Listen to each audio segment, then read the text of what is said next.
Und darüber möchte ich sprechen mit Thomas Obst, Ökonom vom Institut der deutschen Wirtschaft.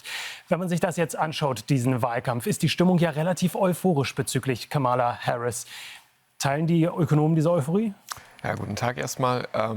Ich habe erstmal Respekt vor der Entscheidung von Joe Biden. Ich denke, es zeugt von Größe, dass er sich entschieden hat, nicht mehr zu kandidieren und sich jetzt in den letzten Monaten auf die Präsidentschaft zu konzentrieren.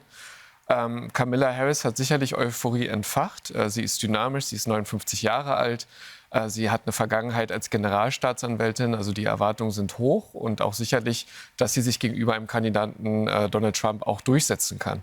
Als Ökonom ist die Euphorie vielleicht nicht ganz so groß, weil es einfach noch sehr unklar ist, wofür Harris eigentlich steht. Sie ist wirtschaftspolitisch bisher kaum aufgefallen und hat sich da noch nicht mit einem klaren Profil hervorgetan.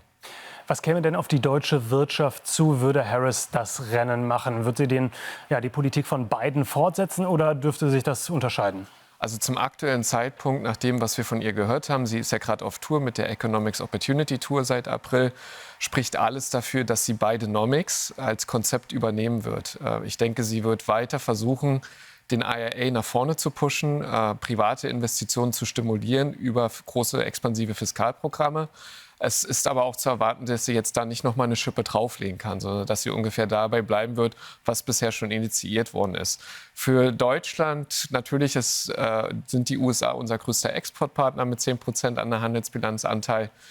Und für Deutschland ist es natürlich wichtig, wo sich Harris in der Handelspolitik positioniert. Nach den jetzigen Einschätzungen würde ich sie als gemäßigt protektionistisch beurteilen, aber weniger aggressiv und weniger unberechenbar als Donald Trump. Sie haben es gerade schon angesprochen, wie wichtig die wirtschaftlichen Verbindungen Deutschland-USA sind. Wie wichtig werden die denn auch in Zukunft bleiben oder werden, wenn man jetzt auch dahin blickt, China, da gibt es Probleme, Russland als Absatzmarkt komplett ausgefallen. Wie schätzen Sie das ein? Ich denke schon, dass die USA weiterhin unser größter Absatzmarkt bleiben wird. Die Amerikaner, egal welche Regierung jetzt an der Macht sind offen für Business. Sie sehen Business Opportunities. Ich könnte mir vorstellen, dass unter Harris der Klimaschutz eine größere Rolle spielen könnte und dass sie im Vergleich zum IRA, der sehr auf Steuervergünstigung und Anreizsystem setzt, mehr auf Regularien setzt. Da müsste man schauen. Sie haben ja bereits angekündigt, eine Mindeststeuer von 15% einzuführen. Wie viele deutsche Unternehmen davon betroffen wären für die Direktinvestitionen. Für den Handel sehe ich jetzt keine großen Probleme, aber bei den Direktinvestitionen muss man natürlich schauen, wie es weitergeht.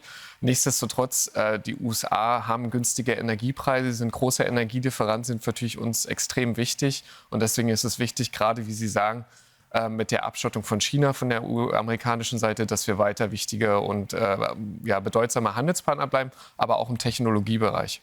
Jetzt gibt es aber natürlich noch ein anderes Szenario. Trump bleibt Präsident. Was würde das für die Handelsbeziehungen bedeuten? Also wir haben das einmal simuliert, wenn Trump wahrmacht, und er ist ja dafür bekannt, dass wenn er etwas ankündigt, auch das durchzieht. Wenn er wahrmacht mit seinen Zöllen 10% auf US-Importe und 60% auf chinesische Importe, wo wir davon ausgehen, dass China zurückschlagen wird, also dass sie selber auch Zölle erheben werden, haben wir das mal für Deutschland berechnet und da würde das deutsche BIP 2028 50 Milliarden Euro niedriger liegen, also ungefähr 1% der Wirtschaftsleistung, das ist bedeutsam. Und es würde vor allem unsere private Investitionstätigkeit schwächen, weil wir halt sehr viele Investitionsgüter auch in die USA exportieren. Und wenn das leidet über so einen zunehmenden Handelskrieg unter dem Präsidenten Donald Trump, würde uns das negativ treffen. Herr Obst, vielen Dank für Ihren Besuch. Sehr gerne.